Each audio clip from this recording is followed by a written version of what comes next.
दुष्काळग्रस्त भागातील पाणी पुरवठ्यासाठी मास्टर प्लॅन तयार करण्याची मुख्यमंत्र्यांची घोषणा। रब्बी पिकांसाठी राज्याला केंद्राकडून 1800 कोटी रुपयांची मदत आणि जायकवाडी धरणातील पाणीसाठा कमालीचा घटला। नमस्कार, आता पाहूया सविस्तर वृत्त। राज्यातील दुष्काळी परिस्थितीच्या पार्श्वभूमीवर भविष्यात पाण्याची टंचाई असलेल्या जिल्ह्यांना पिण्याचे पाणी पुरवठ्यासाठी संबंधित जिल्हाधिकारी आणि तहसीलदारांना मास्टर प्लॅन तयार करण्याचा आदेश देण्यात आला आहे, अशी माहिती मुख्यमंत्री पृथ्वीराज चव्हाण यांनी नुकतीच कोल्हापूर इथं दिली। राज्यातील दुष्काळाची तीव्रता वाढत आहे। अनेक जिल्ह्यांना दुष्काळाचा सामना करावा लागत असून तेथील पिण्याच्या पाण्याचे स्रोत आटत चाललेले आहेत। या पार्श्वभूमीवर भविष्यात अशा जिल्ह्यांमध्ये पिण्याचे पाणी पुरवण्यासाठी मास्टर प्लॅन तयार करण्यात येत आहे। यात पाणी पुरवठा करणाऱ्या तलावातील पाणी कधी संपेल, त्यासाठी पर्यायी व्यवस्था काय असेल याचा समावेश असेल आणि त्याचा रोज आढावा घेतला जाईल, असं मुख्यमंत्र्यांनी सांगितलं। राज्यातील शेतकऱ्यांना रब्बी हंगामात मदतीचा हात देण्यासाठी केंद्र सरकारने 1800 कोटी रुपयांची मदत दिली असल्याचं केंद्रीय कृषी मंत्री शरद पवार यांनी नुकतंच राज्यसभेत सांगितलं। सन 2012-13 या वर्षात राज्यातील 9 जिल्ह्यांमधील 3905 गावांमध्ये रब्बी पिकांचं 50% नुकसान झालं असल्याची माहिती त्यांनी यावेळी दिली। केंद्र सरकारच्या पथकानं महाराष्ट्रातील दुष्काळग्रस्त भागातील परिस्थितींचा आढावा घेतला। त्यानंतर 1800 कोटी रुपयांची मदत राज्याला देण्यात आली, असं पवार यांनी सांगितलं। मराठवाड्यातील जनतेला वरदान असलेल्या जायकवाडी धरणात सध्या 65.15 दशलक्ष घनमीटर म्हणजेच 2.99% एवढंच पाणी शिल्लक आहे। जायकवाडीमधील उपयुक्त साठा आणखी महिनाभर पुरेल असा अंदाज आहे। हा साठा संपला तर कधी नव्हे एवढी पाणी टंचाई निर्माण होण्याची शक्यता व्यक्त केली जात आहे। मराठवाड्यातील पिण्याचे पाणी, शेती व उद्योगांसाठी लागणाऱ्या पाण्याची गरज भागवण्यासाठी जायकवाडी धरणाची निर्मिती करण्यात आली आहे। उपयुक्त पाणीसाठा पातळी 2171 दशलक्ष घनमीटर तर मृत साठ्याची पातळी 739 दशलक्ष घनमीटर एवढी आहे। या धरणाच्या 37 वर्षांच्या इतिहासात उपयुक्त जलसाठा यापूर्वी कधीच जोत्याखाली गेला नव्हता। फेब्रुवारी महिन्याअखेर भारतात 19 कोटी टन ऊस गाळप झाले असून त्यातून 1,88,00,000 टन साखरेचे उत्पादन झाले आहे। गेल्या वर्षाच्या तुलनेत यंदा फेब्रुवारी अखेर साखर उत्पादन 60,000 टनांनी घटलं आहे, अशी माहिती भारतीय साखर कारखानदार संघटनेनं जाहीर केली आहे। यंदा 2,43,00,000 टन साखर उत्पादन होण्याची अपेक्षा आहे। फेब्रुवारी अखेर गेल्या वर्षा इतकेच यंदाही ऊसाचे गाळप झाले आहे, परंतु साखर उत्पादनात घट झाली आहे।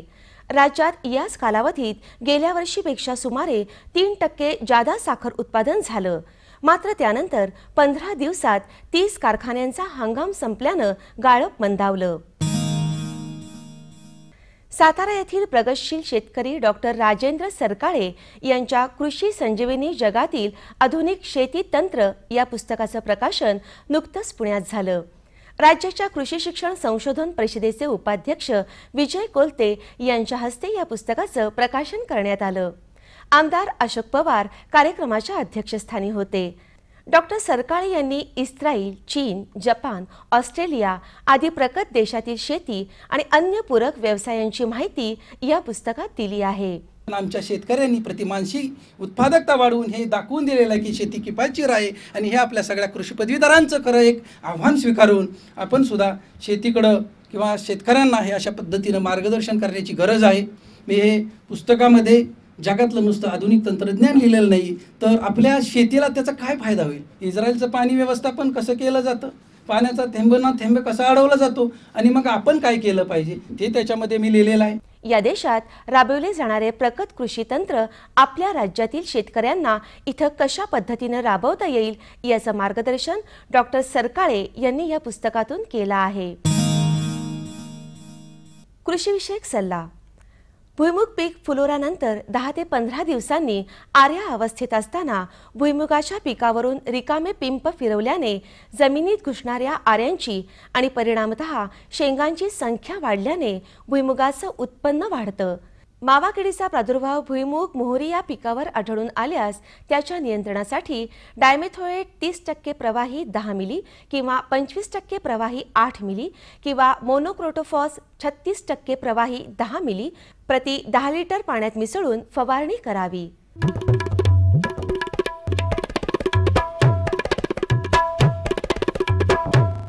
आता बघूया सोलापूर कृषी उत्पन्न बाजार समितीचे काही बाजारभाव प्रति क्विंटलचे.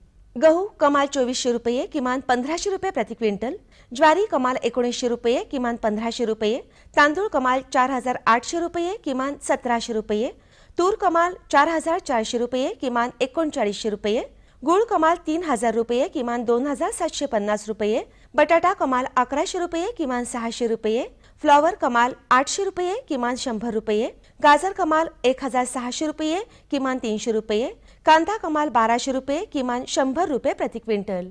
कृषी बाजारभाव विषयक अधिक माहितीसाठी www.agmarknet.nic.in किंवा www.msamb.com या संकेतस्थळाला भेट द्या.